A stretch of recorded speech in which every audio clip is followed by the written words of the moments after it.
Every year, hundreds of thousands of people pack up their lives and move to Florida, chasing the same postcard. No state income tax, year-round sunshine, beaches, palm trees, a fresh start. But somewhere between the moving truck and the first year of homeownership, something changes.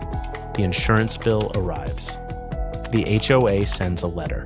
The hurricane season hits different when it's your roof on the line. And quietly, a huge number of transplants start asking themselves the same question. Did I make a mistake?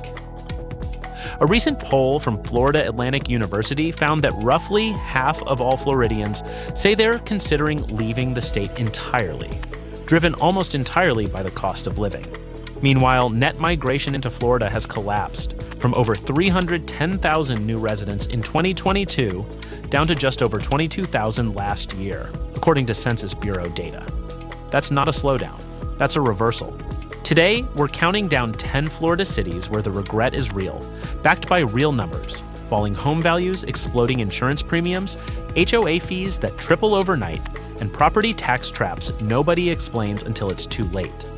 We're starting at number 10 and working our way to the city where the disappointment runs the deepest. Stick around, because number 1 is a place that was supposed to be paradise. Before we get into the countdown, if you're new here, this channel breaks down the real numbers behind Florida living regularly, not the postcard version. The insurance bills, the property tax traps, the HOA fees nobody warns you about, and the city's actually worth your money in 2026. If that's useful to you, hit subscribe before we jump in, because you're going to want to see where your city lands on lists like this one. All right, let's get into it.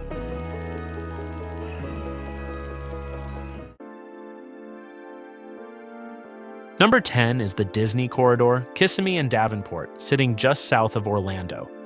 On paper, this area looks unbeatable. New construction, theme park proximity, and prices that once looked cheap compared to the rest of Central Florida. But talk to the people who actually live there and a different picture forms. This entire corridor was built around tourism, which means entire neighborhoods were designed as short-term rental zones, vacation homes packed in, next to full-time residences, with strangers rotating through the house next door every few days. Full-time residents report constant road noise, packed grocery stores, and traffic that turns a 10-minute errand into a 40-minute ordeal, especially with Interstate 4 as the only real corridor in and out. Then there's the HOA and CDD fee structure. Many of these master-planned communities were financed through community development districts, which means residents pay off the infrastructure bonds for roads, sewers, and amenities directly through their tax bill for decades. Layer on standard HOA dues, and buyers who thought they were getting an affordable slice of Florida find their monthly housing cost creeping toward what they'd pay somewhere far nicer. Even as rents cool across most of Florida in 2026, pockets of this corridor, Davenport specifically, are still seeing rents climb, even with oversupply everywhere else in the state. It's proof that cheap and good value are not the same thing. Number 9 is Jacksonville, and this one catches new residents in a trap that almost nobody explains before closing day. It's called the Save Our Homes Property Tax Reset. Under Florida law, a home's assessed value for tax purposes can only rise 3% a year for existing homesteaded owners, no matter how much the market value increases. That's a huge benefit if you've owned the home for 15 years, but the moment a property sells, that protection resets. The new owner gets taxed on the full current market value starting from day 1. So a transplant moving into a Jacksonville home that a longtime owner was paying, say, $1,800 a year in property tax on, can suddenly find themselves paying $4,000, $5,000, sometimes $6,000 a year for the exact same house, on the exact same street. Nobody warns buyers about this gap until the first tax bill lands, and by then the moving truck is long gone. Jacksonville's housing market is also showing modest price declines heading into 2026, according to housing market forecasts, which means some buyers who paid peak prices are now watching their equity shrink at the same time their tax bill balloons. It's a quiet regret. No hurricane, no headline-grabbing collapse, just a slow financial squeeze that a lot of new Floridians never saw coming. Number 8 is Orlando, specifically the outer growth corridor stretching through Horizon West, Lake Nona, and the areas along the I-4 buildout. this is a different kind of regret. It's not about a collapsing market or a shocking bill. It's about buying a floor plan instead of a life. Longtime local agents describe it as the single most common call they get. A buyer who already closed, already moved in, and is only now realizing the neighborhood doesn't match how they actually live day to day. Horizon West, East Orlando, and Lake Nona might all look like Orlando on a map, but they function as completely different daily experiences. Different commute patterns, different school zones, different growth pressure. And growth pressure is the operative phrase here. Orlando in 2026 is not the sleepy retirement-adjacent city it was branded as a decade ago. New roads, hospitals, and retail centers are transforming neighborhoods in real time, which sounds good until you're stuck behind construction on your commute every single morning.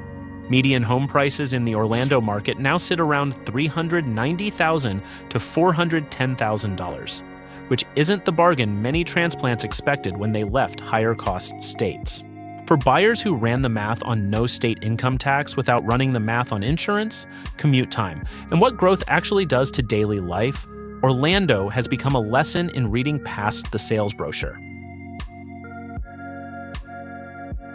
Number 7 is Tampa, and the regret here has a very specific source. HOA and condo fees rising faster than almost anywhere else in the entire country.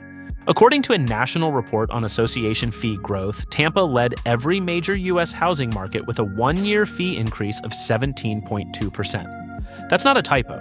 Not 5%. Not 10. 17.2% in a single year layered on top of fees that were already elevated from prior increases. At the same time, Tampa's condo market has been sliding, with condo prices down roughly 12% as buyers get priced out by carrying costs. The math has become brutal for owners who bought a condo expecting a fixed, predictable monthly cost. Instead, insurance premiums baked into association budgets keep climbing. Structural reserve requirements passed after the Surfside collapse are forcing associations to catch up on decades of underfunding, and the bill for all of it lands on whoever owns the unit when the assessment notice goes out. Tampa's broader rental market is also softening due to oversupply, which sounds like good news for renters, but is actively squeezing owners and investors who counted on rising rents to offset rising costs. For a lot of Tampa condo buyers, the sticker price they closed on has almost nothing to do with what they're paying today. Number 6 is Lehigh Acres, a sprawling, largely unincorporated community east of Fort Myers that was platted out decades ago into tens of thousands of small lots, long before the infrastructure or the buyers ever showed up. It became one of the poster children of the 2008 housing crash, and in 2026, familiar patterns are resurfacing. Lehigh Acres sits inside the broader Cape Coral-Fort Myers metro area, which recorded the steepest home price decline of any major metro in the entire United States in the first quarter of 2026, with median sale prices falling roughly 9% year over year. Lehigh Acres tends to get hit even harder than the more established parts of that metro because it was built as an affordable entry-level alternative, which means it attracted a high concentration of first-time buyers and investors who bought near the top of the market with thinner financial cushions. Add in flood exposure, drainage systems that were never fully built out to modern standards, and an insurance market that treats large stretches of this area as high risk, and you get a community where distressed sales and foreclosure activity climb faster than almost anywhere else in Southwest Florida. Buyers who moved here for the low price point are now discovering that low price point had a reason behind it. Number 5 is West Palm Beach, a city that photographs beautifully and disappoints quietly. The waterfront views, the entertainment district, and the palm-lined streets are real. So are the numbers that don't make it into the tourism brochure. Multiple recent breakdowns of Florida relocation regrets single out West Palm Beach, specifically for its combination of a high cost of living with crime rates that run above the national average in certain neighborhoods. For families who moved expecting a laid-back beach town, the reality includes limited public school options relative to the price point, fewer family-oriented recreational amenities than comparably priced markets, and household budgets stretched thinner than buyers projected before the move. For retirees, the picture isn't much better. The same reports flag West Palm Beach as a city where the relaxing retirement many people picture simply isn't what they get once they're actually living there full-time, especially once housing and living expenses that have climbed considerably in recent years are factored into a fixed income. The city isn't collapsing. It's not been hit by a housing crash the way Southwest Florida has. But for buyers who move chasing the postcard version of Palm Beach County without pricing in the day-to-day reality, it's become one of the more consistent entries on relocation regret lists across the state. Number 4 is the Miami-Dade high-rise condo corridor, and this is where Florida's HOA crisis hits its most extreme numbers. Following the 2021 Surfside condo collapse that killed 98 people, Florida passed sweeping legislation requiring milestone structural inspections and full reserve funding for condo buildings 3 stories or taller. The intent was safety. The consequence has been financial devastation for thousands of owners. According to reporting on Miami-Dade Association costs, high-rise condo owners in the county now pay an average of $1,900 a month in combined fees. And that's the average, not the extreme case. Insurance alone accounts for several $100s of that per unit per month. Over a 5-year stretch, Miami-Dade HOA fees have climbed 59%. For buildings that deferred maintenance for decades and are only now being forced to catch up, special assessments are landing in the range of $50,000 to $200,000 per unit. A one-time bill due on top of the monthly fee, with owners in some documented cases forced to sell simply because they can't cover it. Buyers who purchased a Miami area condo as an affordable entry into South Florida living are discovering that the sale price was never the real cost of ownership. The real cost showed up years later in a certified letter from the association. Number 3 is Northport, part of the Northport-Sarasota-Bradenton Metro on Florida's Gulf Coast, and this is where the pandemic-era price boom has unwound the hardest. Typical home sale prices in Northport were running roughly 20% below where they stood 3 years earlier, according to Realtor.com's analysis of the market, making it one of the most dramatic long-term corrections anywhere in the country. Zillow's own home value forecast ranks Northport among the Florida metros, expected to keep losing value into 2027, projecting an additional decline of nearly 3% on top of losses already recorded. For anyone who bought in Northport during the 2021 to 2022 buying frenzy, the math is sobering. This was a market that appreciated more than 60% in barely 2 years, then gave a huge chunk of it back once buyer demand normalized. Owners who need to sell today, whether for a job relocation, a life change, or simply because the numbers no longer work, are finding themselves underwater or close to it. Watching equity they thought they had evaporate. And Northport isn't insulated from the same insurance pressures hitting the rest of the Gulf Coast. Hurricane exposure and rising premiums are layered directly on top of a housing market that's already in retreat. For a city that boomed loudest, the come down has been just as loud. Number 2 is the Fort Myers and Punta Gorda corridor, ground zero for Hurricane Ian's devastation back in 2022, and still years later, ground zero for Florida's steepest housing correction. Punta Gorda posted the single largest home price drop of any metro area in the entire United States between January 2025 and January 2026, falling nearly 12% in just 12 months. Fort Myers wasn't far behind, with its own metro area recording one of the 5 biggest declines nationwide over that same stretch. This is a region still physically and financially recovering from a catastrophic storm, and the numbers show it. Insurance carriers have pulled back or non-renewed policies across large sections of this corridor, citing storm risk that reinsurers are no longer willing to underwrite cheaply. Homeowners who rebuilt after Ian, often at significant out-of-pocket cost due to hurricane deductibles running 2 to 10% of a home's insured value, are now watching the market value of that rebuilt home decline anyway. For people who moved to this stretch of the Gulf Coast expecting waterfront living at an accessible price, the reality has become a cycle of rising premiums, storm anxiety every June through November, and a housing market that keeps handing back the gains buyers thought they'd locked in. It's a corridor where the regret isn't hypothetical. For many residents, it's measured in a specific, painful dollar figure on their most recent insurance renewal notice. Number 1 is Cape Coral, and this is the city where every single factor on this list collides at once.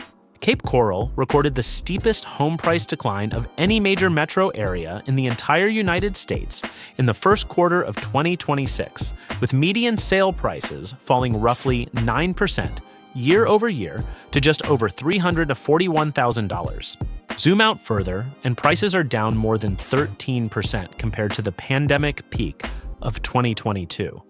A market that soared over 60% in barely 2 years now, giving back a huge share of those gains.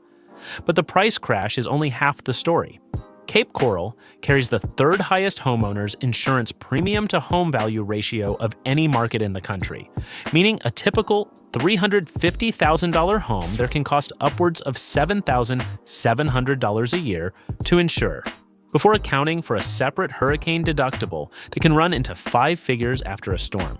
The city's extensive canal system, its single biggest lifestyle selling point, is also its single biggest liability, driving up flood risk, flood insurance requirements, and rebuilding costs every hurricane season.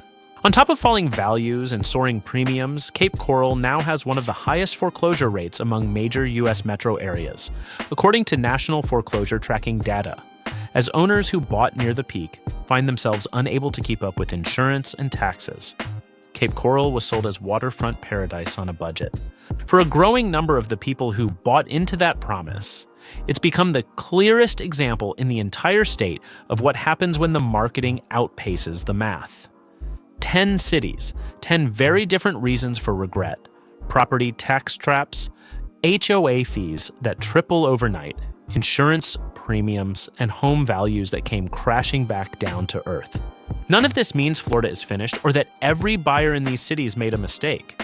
Plenty of people still love where they landed, but the data is clear on one thing: the version of Florida sold in the brochure and the version of Florida you actually have to budget for are two very different places. Half of current Florida residents say they're considering leaving because of exactly these costs, and the migration numbers back it up. Hundreds of thousands fewer new arrivals than just a few years ago. If you're thinking about making the move yourself, run the real numbers first: insurance quotes, HOA financials, and the actual property tax bill a new buyer would pay, not the one the current owner is paying. That wraps up today's countdown. Thank you for spending this time with us. This channel only grows because people like you keep showing up. So if this video gave you something worth knowing, do us a favor and hit subscribe so you don't miss the next breakdown. We've got more Florida city rankings, cost of living deep dives, and insurance and tax breakdowns coming regularly. Drop a comment and let us know if you live in one of these cities and whether your experience matches what the numbers say. Until next time, this has been Florida Report. Stay informed, stay ahead, and we'll see you in the next one.